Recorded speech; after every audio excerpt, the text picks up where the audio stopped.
り解説。眠れなくなるほど怖かった。昭和のテレビ洋画劇場で遭遇したトラウマ級ハマー、ホラーベスト10。ねえマリサ、今日はなんだかおどろおどろしい雰囲気だけど、まさかホラー映画の話？ああ、その通りだぜ。今回は昭和のテレビ洋画劇場で遭遇したトラウマ級ハマーホラーベスト10を紹介するのぜ。50年代後半から70年代にかけて世界のホラー映画界を席巻したイギリスの名門ハマープロ。彼らが描く怪奇映画は、それまでのモノクロ映画とは一線を画す血の赤さと怪しい美しさで、当時の子供たちを震え上がらせたんだ。想像しただけで怖そう。でも、怖いもの見たさでちょっと気になるかも。そうこなくっちゃな。ただしレイム、今回は重要な注意点があるんだ。トラウマシーンを解説するために、映画の結末や犯人の正体までがっつり触れるネタバレ全開の内容になっている。それじゃあ犯人が誰かとか、誰が生き残るかも言っちゃうってこと？そういうことだ。だから、これから初見で楽しみたい人はここで動画を止めてみてきてほしい。でも、結末を知っていても楽しめるのがハマー映画の凄さだぜ。準備はいいか？わかったわ。今日は覚悟を決めて、そのトラウマ級の恐怖とやらを聞かせてもらうわよ。第10位。ヘビ女の恐怖。1966。第10位は、1966年公開のヘビ女の恐怖だ。これは、吸血鬼の接吻のジョン・エルダーが脚本を書き、幼女黄金のジョン・ギリングが監督を務めた、ヘビ人種の執念を描いた大作だぜ。タイトルからして直球で怖そうね。一体どんな恐ろしい映像が出てくるの？この映画がトラウマ級と言われる最大の理由は、美少女が醜悪な爬虫類へと変貌する特殊メイクの凄まじさにあるんだ。青白い顔に鱗が浮かび上がり、口元が裂け、瞳孔が縦に細く伸びる。みるみるうちに皮膚が剥がれ落ちるように変わっていくそのリアルな描写は、当時の子供たちに強烈な衝撃を与えたんだぜ。想像しただけで鳥肌が立つわ。具体的にはどんなお話なの？舞台はイギリスの片田舎だ。主人公トムは、弟が謎の変死を遂げたため、妻バレリーを連れて村へやってくる。弟の遺体を掘り起こして調べると、首には蛇に噛まれたような二つの傷跡が残っていたんだ。これはただの蛇ではない、人間を食らう邪悪な蛇の呪いだったのぜ。遺体を掘り起こすなんて。でも、イギリスにそんな人間を殺すような毒蛇がいるの？そこが不気味な点なんだ。その後、トムの友人ハリーが村のフランクリン博士と娘アンナの家を訪ねるんだが、彼はそこで突然現れた蛇のような怪物に首を噛まれてしまう。実は、この博士一家には恐ろしい秘密があったんだ。やっぱりその親子が怪しいのね。一体どういう秘密があったの？かつてボルネオに住んでいた博士が、現地のヘビ人種の秘密を暴いた報いで、娘アンナはカルト教団によってヘビ女に改造される呪いをかけられていたんだ。博士はそれを隠していたが、最後はアンナに噛み殺されてしまう。お父さんのせいで娘さんが怪物に、あまりにも理不尽でかわいそうだわ。その悲劇性がこの作品の核なんだ。クライマックスではトムが妻を救出する一方、地下室から火が出て屋敷は炎に包まれ、アンナは逃げることもできず焼け死んでしまうんだぜ。救われない結末ね。ただ怖いだけじゃなくて、怪物の悲しみも感じるお話だわ。ああ、単なるモンスターパニックではなく、運命に翻弄される悲哀を描いている点が、今なおカルト的な人気を誇る理由なんだぜ。第9位。吸血ゾンビ。1966。第9位は、1966年公開の吸血ゾンビだ。英国の田舎を舞台に、ハイチトライのブーブー教の儀式を描いたミステリーホラーだぜ。吸血ゾンビってすごいタイトルね。血を吸うの？それともゾンビなの？血は吸わないぜ。こいつらは人を食べる今のゾンビとは違い、ブーブー教の呪術で蘇らされ、奴隷として使われる死体なんだ。魂を抜かれた抜け殻の彼らは、生ける屍として命令に従う。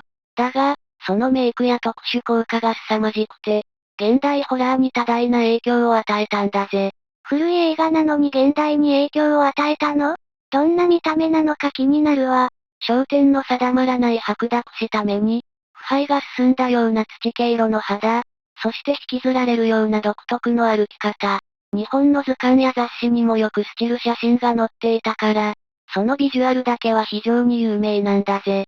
物語は、ロンドン大学のフォーブス博士が、教え子のピーター医師から奇病の相談を受けるところから始まる。村で一体何が起きていたの？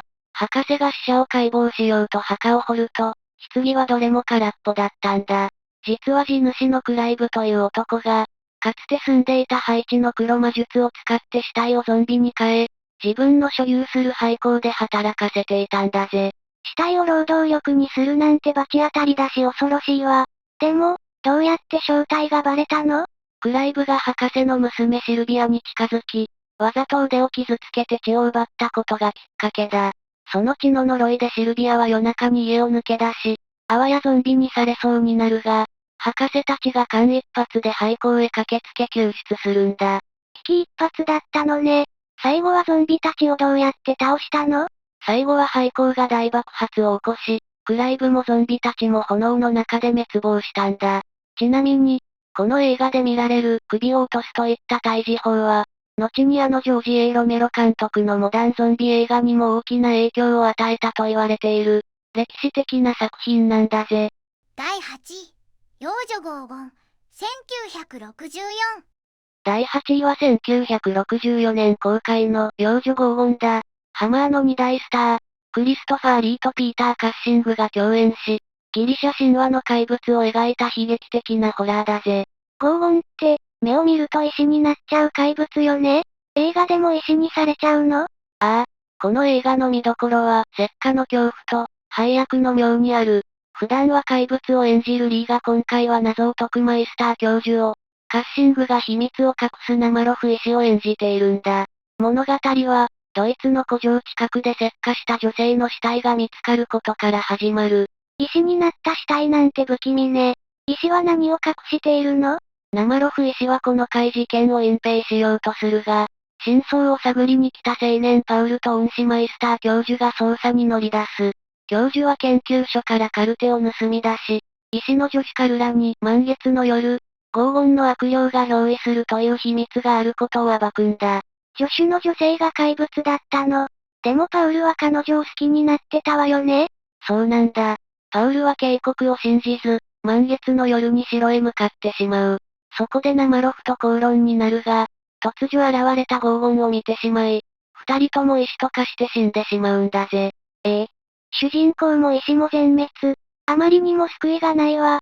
最後は駆けつけたマイスター教授が黄金の首を切り落とすんだ。転がった生首がカルラの顔に戻っていくラストシーンは、ハマーホラーの中でも屈指の悲しい名場面として語り継がれているぜ。第7位、ヴァンパイアラバーズ、1970。第7位は、1970年公開のヴァンパイアラバーズだ。これはハマープロが70年代に入り、時代の変化に合わせてエロスと恐怖を大胆に融合させた、転換点とも言える重要な作品だぜ。ラバーズ、恋人たちだなんて、ホラー映画にしては随分ロマンチックなタイトルね。今までとは何が違うの？この作品の最大の特徴は、恐怖よりも妖艶さを前面に押し出した点にあるんだ。主演のイングリッド・キッド演じる女吸血鬼カーミラの美しさと、女性同士の短美的な吸血シーンは、当時の思春期の少年たちに強烈なドキドキとトラウマを与えたんだぜ。ハマー作品で初めて本格的なヌードシーンが導入されたことでも話題になった、攻めの姿勢が光る一作だ。なるほど、ちょっと大人向けな雰囲気なのね。どんなストーリーなのかしら？原作はブラム・ストーカーのドラキュラよりも古い、レファニュの怪奇小説、吸血鬼カーミラだ。19世紀のオーストリアを舞台に、美貌の女性マルシラが、将軍のメイローラや執事の娘エマといった若い女性たちに近づき、その血を吸い取っていく物語だぜ。女性ばかりを狙うなんて、なんだか怪しいわね。でも、そんな綺麗な吸血鬼なら、みんな騙されちゃうんじゃない？そうなんだ。彼女の魔性の魅力に誰もが翻弄されてしまう。だが、娘を殺された将軍や吸血鬼ハンターによって、マルシラの正体がかつて滅ぼされたはずのカルンシュタイン家の吸血鬼カーミラだと暴かれるんだ。正体がバレたら、やっぱり最後は退治されちゃうの？綺麗な人なのに。そこはハマーらしく一切の容赦がないぜ。最後は納骨堂で棺を発見され、胸に木の杭を打ち込まれた上に、首を剣で跳ねられて完全に息の根を止められるんだ。うわぁ、杭だけじゃなくて首まで跳ねちゃうの。美しさとのギャップが凄まじいわね。その残酷な結末と官能的な美のコントラストこそが、この映画をカルト的な人気作に押し上げた理由なんだ。昭和の深夜放送でこれを見て、ホラーの深みにはまった人は数知れないぜ。第6位、吸血狼男、1960。第6位は、1960年公開の吸血狼男だ。タイトルに吸血とついているが、吸血鬼映画ではなく、ハマープロが唯一制作した本格的な狼男映画なんだぜ。吸血鬼じゃないのに、吸血ってつくの？なんだか紛らわしいタイトルね。でも、狼男ってことはやっぱり怖い怪物が暴れ回るお話なの？もちろんモンスターとしての恐怖もしっかり描かれているが、この映画の真骨頂はそこじゃないんだ。これは、呪われた運命を背負った男の愛と悲劇の物語として、ホラー映画史に残る傑作なんだぜ。ホラーなのに愛と悲劇？なんだかすごく気になるわ。主人公はどんな人なの？主人公のレオンを演じるのは、後に名優となるオリバー・リードだ。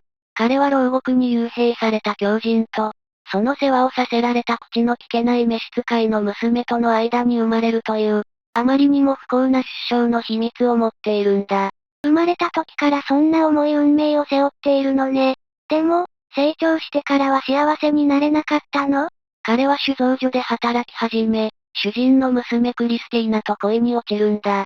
だが、彼には満月の夜になると理性を失い、牙が伸び、顔が歪み、全身に毛が生え渡る恐ろしい狼男に変身してしまう呪われた血が流れていた。愛する人を傷つけたくない一心で苦悩するレオンの姿は、見ていて本当に心が締め付けられるぜ。好きな人と一緒にいたいのに、自分が怪物になってしまうなんて辛すぎるわ。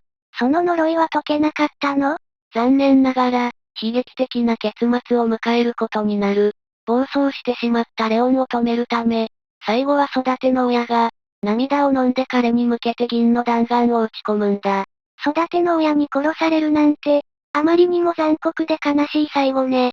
銃弾に倒れたレオンが、死の間際に狼から人間の穏やかな顔に戻っていくラストシーンは、恐怖よりも涙を誘う名場面だ。単なる怪物映画の枠を超えた、格調高いゴシックロマンと言える一作だぜ。第5位、吸血鬼ドラキュラの花嫁、1960。第5位は、1960年公開の吸血鬼ドラキュラの花嫁だ。これはハマーホラーの中でも特に評価が高い傑作なんだが、実はファンにとって驚きの事実がある作品なんだぜ。驚きの事実？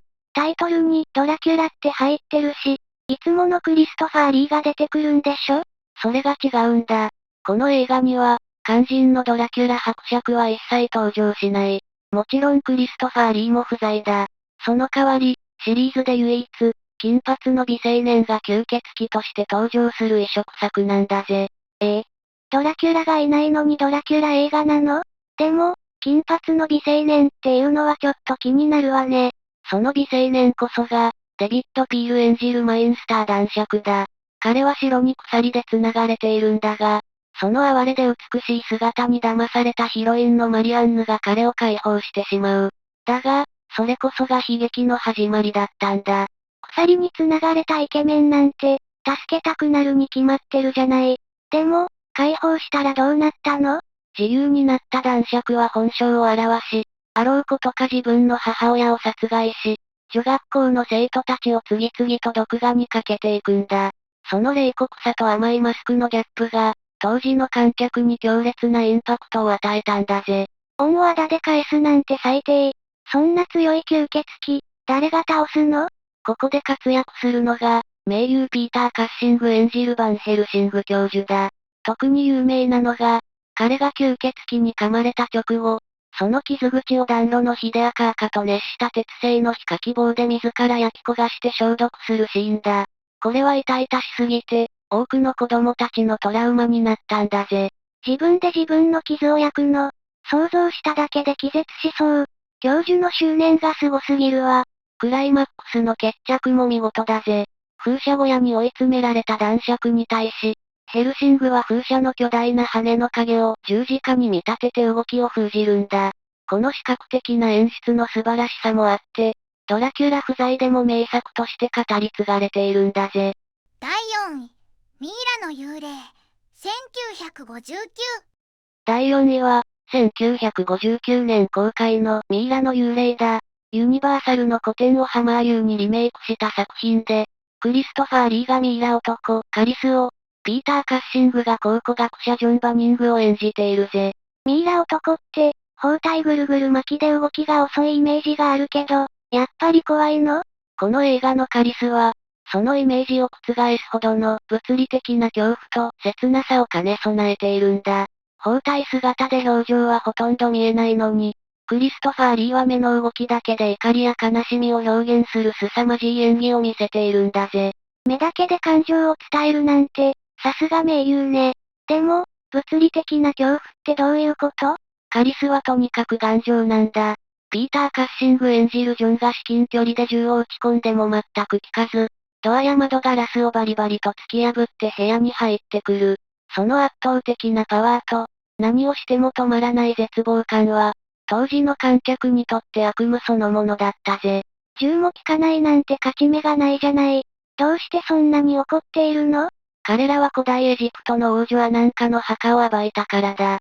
カリスは王女を守るために生きたまま埋められた神官で、3000年の時を超えて復讐のためにイギリスへやってきたんだ。低音の不気味なテーマ曲が流れる中、静かに忍び寄り次々と関係者を殺害していくが、ジョンの妻イゾベルを見た瞬間に動きを止めるんだ。どうして？奥さんを殺そうとしたんじゃないの？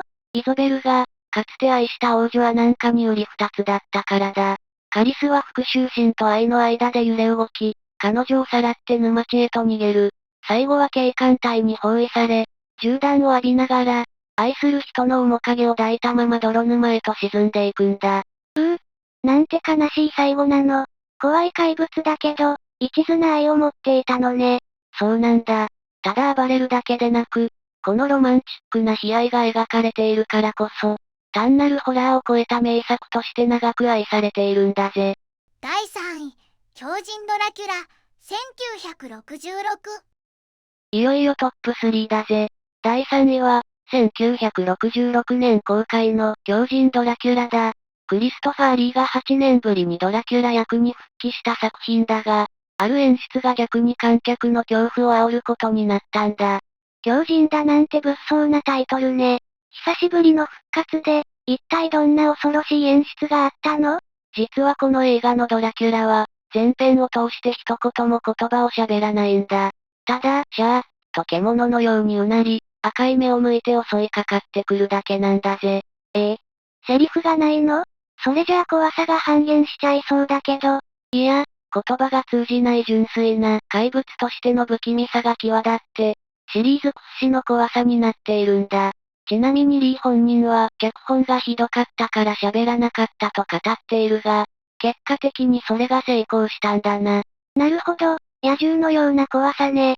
でも、死んでいたはずなのにどうやって蘇ったの？その復活シーンこそが最大のトラウマポイントだ。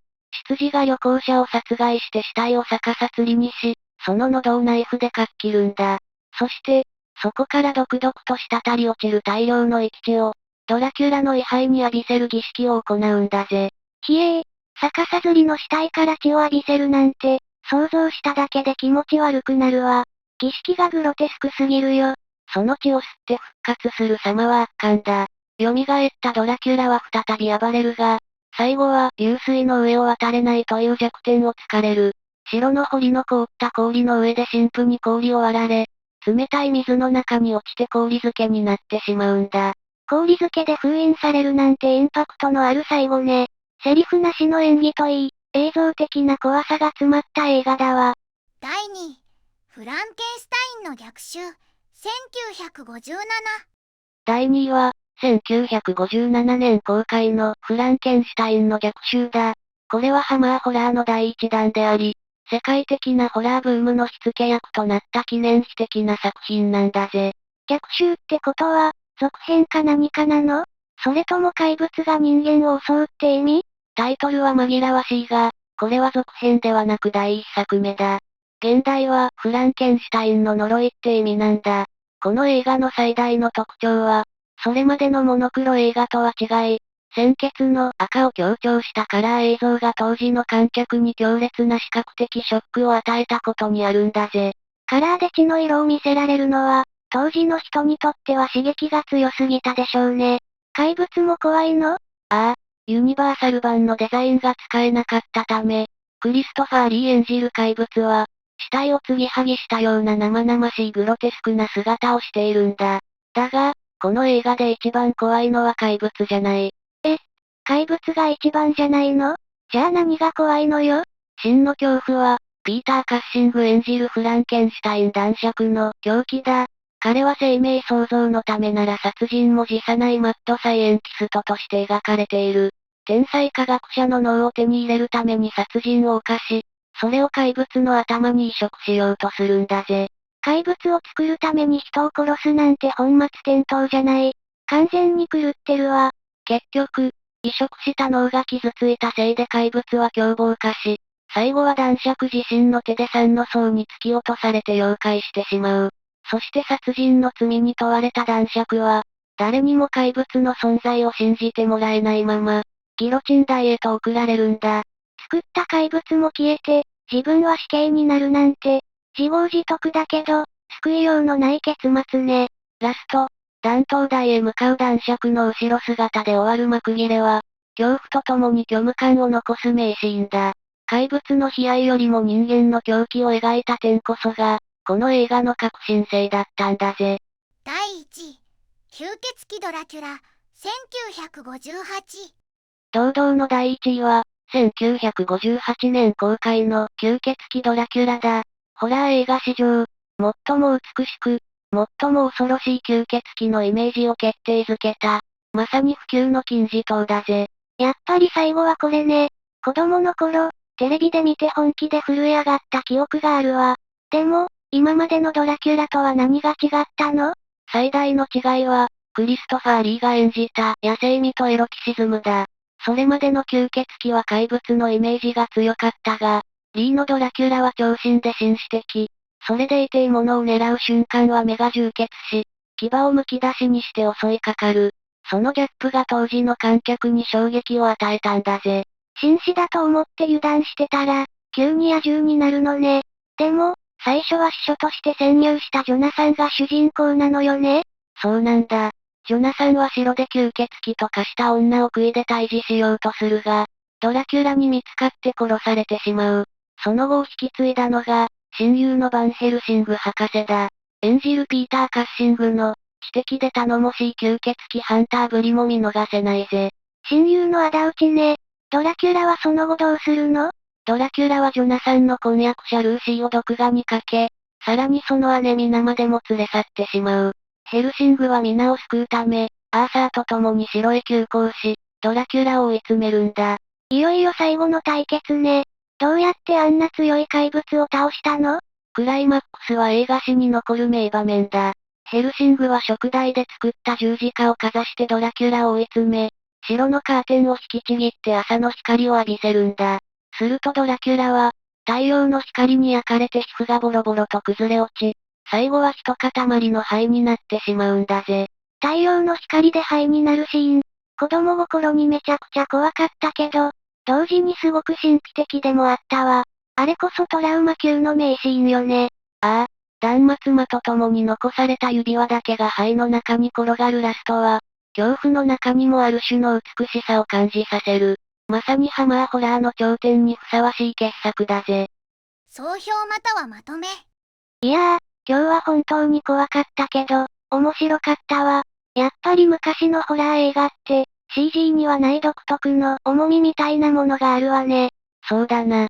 ハマーホラーはただ怖いだけじゃなく、怪物たちの悲哀や、ゴシック特有の美しさが描かれているからこそ、何十年経っても色褪せないんだ。特に昭和のテレビ洋画劇場で育った世代にとっては、あの独特の質感や豪華声優陣による迫真の吹き替えの声も含めて、忘れられない思い出になっているはずだぜ。当時は、大人向けのホラー映画をゴールデンタイムでやっていたこと自体が、今では考えられないぜ。今日紹介した映画、もう一度見返してみたくなったわ。特にドラキュラの最後とか、大人になった今見たらまた違う感想を持ちそう。それはいいな。今なら配信や DVD で見られる作品も多いから、ぜひ秋の夜長にトラウマとの再会を楽しんでみてくれよな。みんなの思い出のハマーホラーや、トラウマになったシーンがあったら、ぜひコメント欄で教えてほしいのぜ。コメント待ってるわね。それじゃあ、今日の動画はここまで。面白かったら高評価とチャンネル登録も忘れずにお願いね。次回もまた、懐かしくて面白い映画の世界を紹介するから、楽しみにしていてくれよな。それじゃあ、また会おうぜ。ご視聴ありがとうございました。